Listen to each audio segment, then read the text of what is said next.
Now let's look at scenario 3. So in this scenario, what we'll do is that we'll take a access share lock on orders table in session 1, and in session 2 we'll try to take a share row exclusive lock by running an update statement.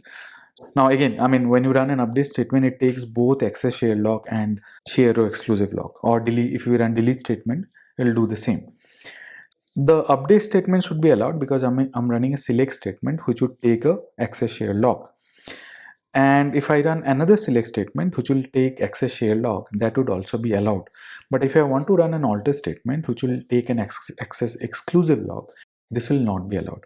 So in session 1, I'll start a transaction and then I'll select a table. I'll do a select star from table in that particular transaction.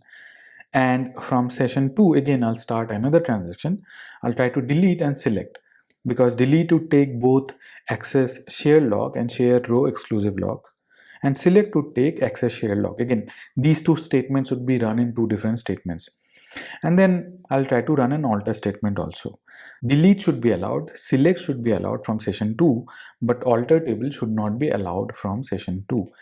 And then I'll commit session 1. If I commit session 1, then alter table would be allowed in session 2, post which I can commit session 2 also. Let's take a look at this.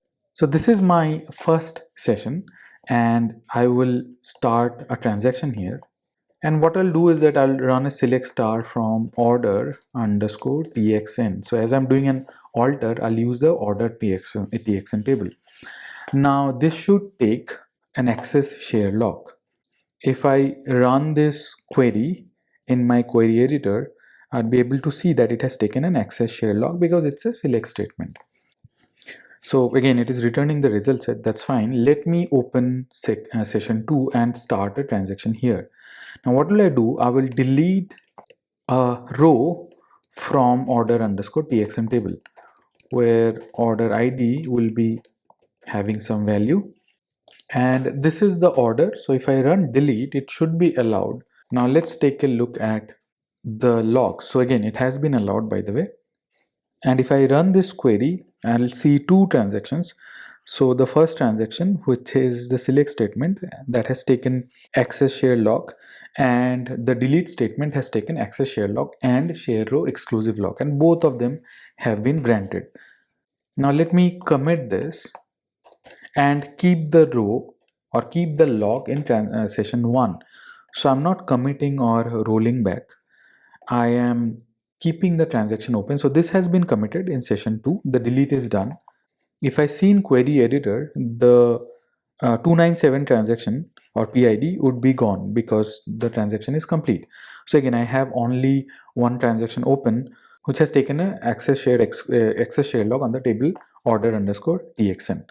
Now let me try to run an alter statement in session 2. So this is the statement alter, and if you see, the cursor is blinking and it should not allow because I have access share lock in session 1.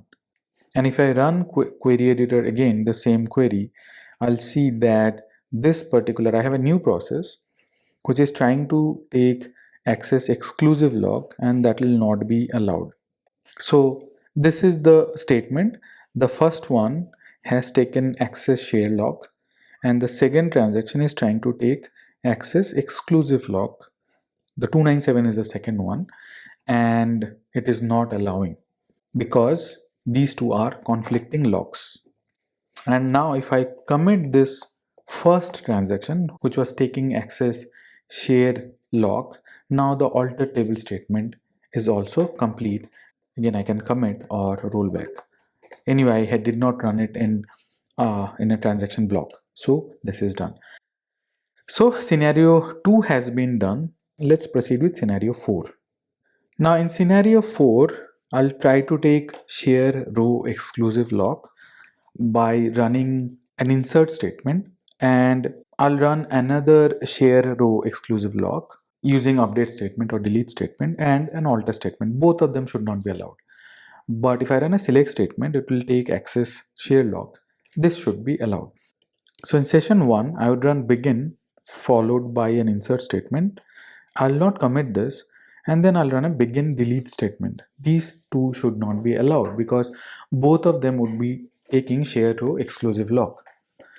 And if I run a select statement, this should be allowed because it will take access share lock. And then if I run alter table statement, it should not be allowed because it will try to take access exclusive lock. Then I'll commit the first session and then the second session.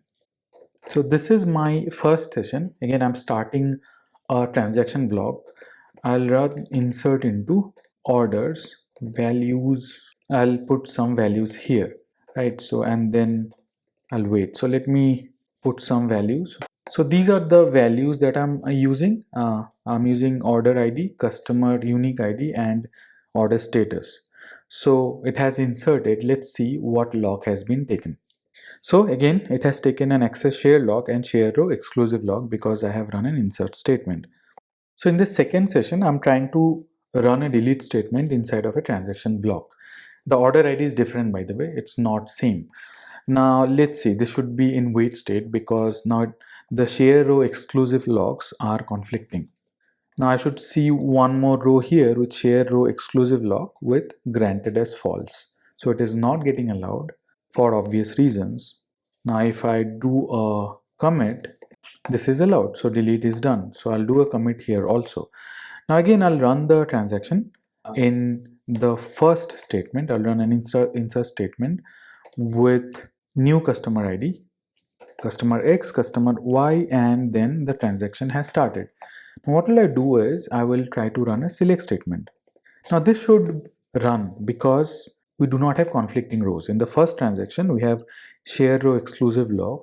In the second transaction, we have access share lock, and both are non-conflicting, and that's why it has been granted. Let's validate the same. Now the granted is true in all the cases. So if you see, you have two access share lock and one shared row exclusive lock. Now I'll commit the second one. I'll keep the transaction in the first one open and I'll try to run an alter table command. Now this should not be allowed because in the first session I have share row exclusive lock, and in the second session my transaction is trying to take an access exclusive lock, which is blocking, which is conflicting with all the other locks. And now if I commit this, this should be allowed. So this is done. So we have covered all the sessions and transactions. Let's just do a high level recap of this slide about the lock. So we have three types of locks in Redshift. Access exclusive lock, which is taken when we run DDL operations such as alter, table, drop, truncate, etc. And it blocks all other locking attempts. And if some other transaction is going on with any of the other locks, this transaction will also wait. We cannot run alter, drop, or truncate. Access share lock is very simple. So when you run select statement, access share lock would be taken. Even if we run unload, update, delete, or insert operations, access share lock would be taken along with the third one, which is share row exclusive lock. And access share lock is non-blocking for share row exclusive lock, but access share lock will block access exclusive lock also. Share row exclusive lock will block access exclusive lock and other share row exclusive lock. So if you're trying to run update statement on the same table from two different transactions, the first transaction will be done, but the second transaction will wait until the first transaction is complete. So that's all about transactions.